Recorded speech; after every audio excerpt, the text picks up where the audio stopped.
And we have to create a vision that's unique to our community and its assets. Upon the end of the conference, I was empowered to do something that I went right to talk to our Mayor, Renna.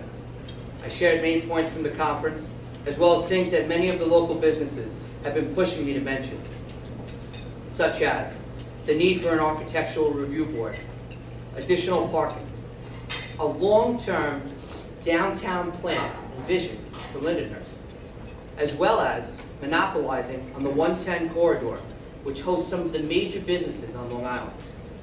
But for me, more importantly, I'm pushing to keep my generation here. And we're the millennials. Everything must be in walking distance to us, and every bit of knowledge should be at our fingertips.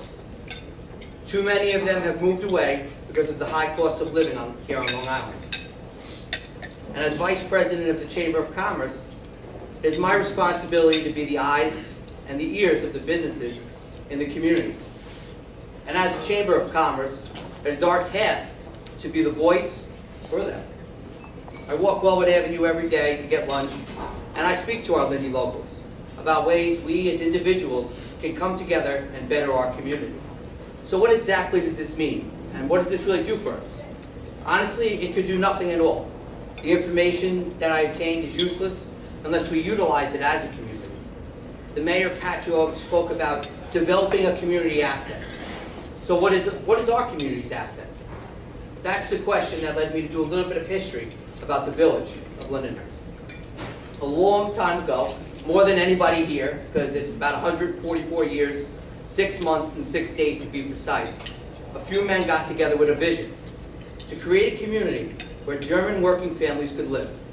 Their vision was to bring city people into this community by trains in the hope of selling them property to become homeowners, to finally achieve that American dream. Clearly, they sold some people on that idea, and this community has now grown to nearly 30,000 people, most of which are German and Italian. I mean, honestly, raise your hand if you're German or Italian. Who here is German or Italian? See, everybody. See, they're everywhere. You just can't get away from them. We, along with the Irish and the rest of the melting pot that moved out here, we're all hard-working, blue-collar families. We built schools. We built churches. We raised families who made our community great. They encouraged the growth of industry and established the means for numerous factories and businesses to flourish. Their vision is the cornerstone of what Lindenhurst is today. And that is a place that is welcoming to hardworking people who seek a home to raise a family. That vision is what built this community. And that is our greatest asset. So we all know we've been tested, and we've proved to be resilient.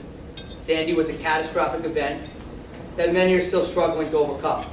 In the midst of the tragedy, we acted as a unified community whose vision was to get people the help they need. The drive behind the unified community in those moments is the same drive we need to build our vision for the future of Lindenhurst. So where do we start? Honestly, what's the first step? Because the next generation is here, and it's knocking on the door of opportunity. Much like those early German settlers, they seek affordable housing for their families, so they don't have to leave the town they love, as well as easy commuter access, so that we can finally become the destination we once were. As well, we seek a walker-friendly community where the next great restaurant is just 3 doors down from the first. That's what will be the change that we need to see. So what can we challenge ourselves to achieve for Lindenhurst? We need to set our vision for the next generation, and we need to do it now so that they stay here and we'll have a future here.